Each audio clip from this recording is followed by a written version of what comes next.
Go.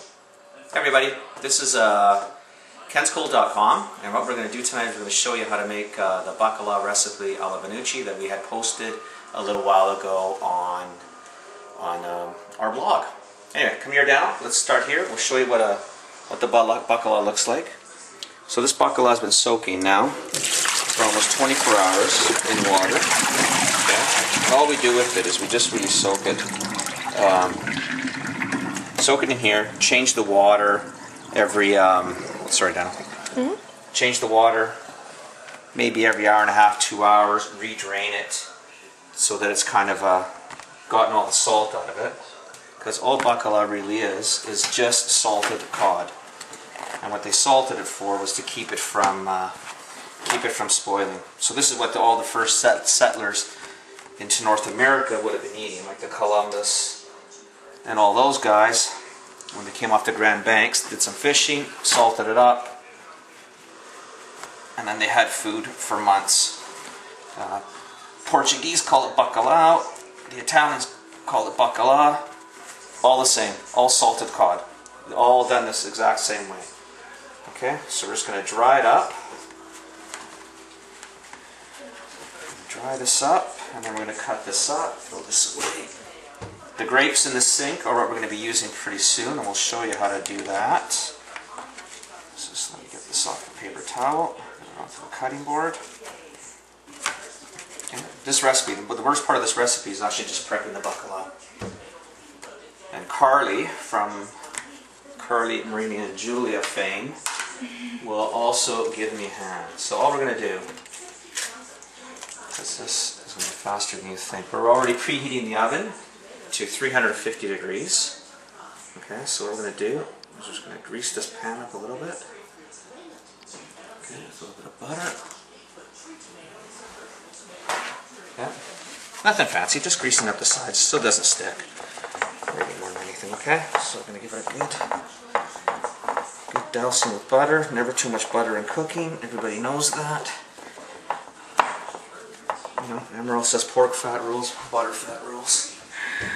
Okay, all I'm going to do now, very quickly, is I'm just going to cut the bacala into pieces so that they're chunk size. Okay, so it's been cleaned, it's been rinsed, smelling like fish, which is what it should since it is fish.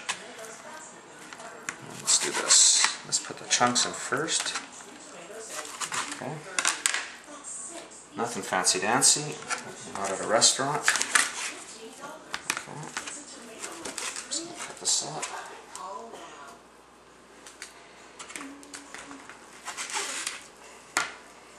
Okay, so hopefully what's happened, hopefully we've got most of the salt out. Doesn't smell too bad, it still smells a little salty, but after that much time in the water, it should be more than enough. Don't worry about it. Don't worry about it being layered. It's not gonna hurt the fish in any way. And what we're going to do is we're going to cook it in an oven at 350 degrees for about half an hour, covered. Okay, I'm going to put a little aluminum foil on this in a moment. Let's get these, almost look like scraps.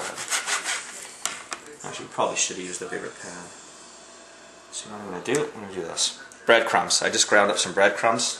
Again, nothing fancy. I'm not doing them like we're doing cutlets or anything. We're going to use it all, so I'm going to touch it.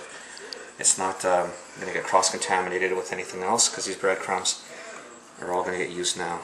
So what we're going to do, spread a little bit on top. Okay.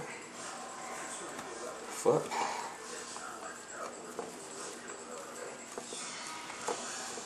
And this is a recipe from the kids' Nonna. She used to make this when she was alive. Pretty much every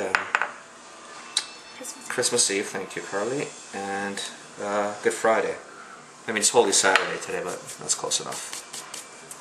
I'm not going to worry too much about it.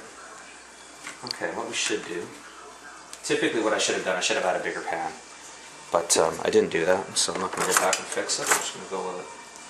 This is cooking. It is not going to kill anybody. to do it this way. So what we're going to do, just going to peel a little bit of butter. She's trying to stay still, I dance. Yeah. Okay, what we're going to do, There just a little dollop of butter on each piece. Carly would normally help, but she hates bacala. So not much help here. Okay.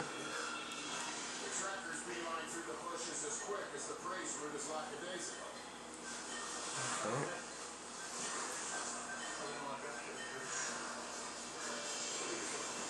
Ah, the hell. Who are we kidding? Okay, do that. And then we're going to put, I'm going to wash my hands quickly.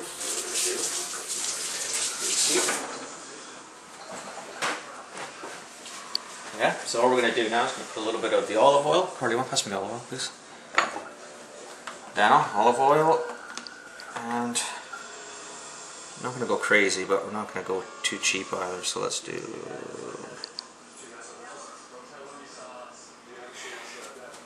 Oops. Okay, that's not a science. Oops. Okay, that's my piece.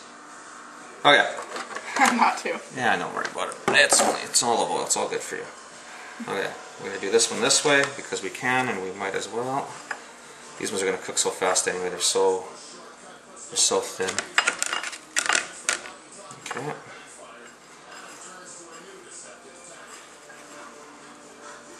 Yeah, so I'm going to put these on top here. A little more breadcrumbs. Oh, we don't use, we're going to throw it anyway. Okay, just a little bit more butter for those last pieces. I'm just going to throw this out.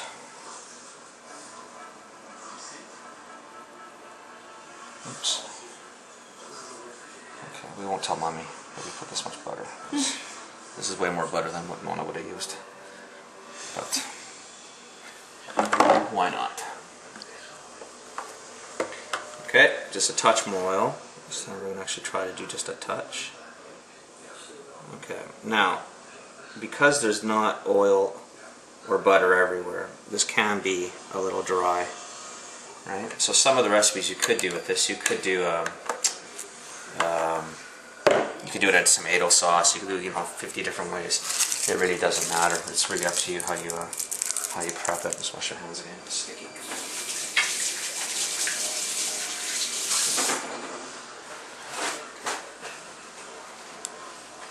Okay. Let's get the towel. Okay. Now what we're gonna do. Cut a little garlic. Tell that we're not using the right knives, but it shows you that really and truly it's your kitchen, you can do whatever you want in it. And this garlic has got a little on the old side, which I'm not too thrilled about. Should be a lot harder than this.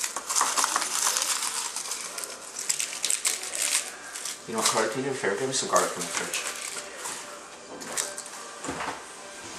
This I'm not happy with, so that is going to take care of that garlic. Let's get this instead. Yeah, much better. Don't use soft garlic. One, it's already starting to smell, so it's probably getting pretty close to being rancid. So anything that will get exciting for anybody if they get too much rancid garlic around.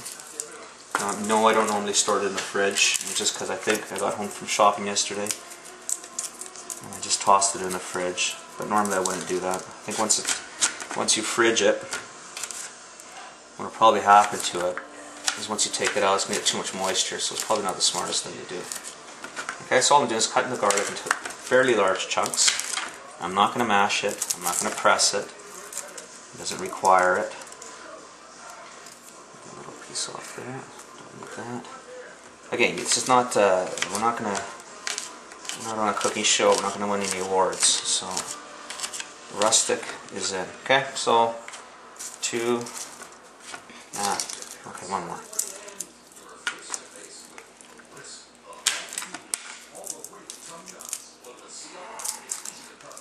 Oven's ready, right? Yeah.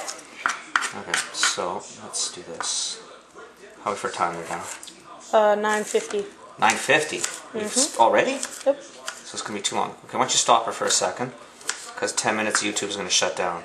stop it, and then we'll pick up in 2 seconds.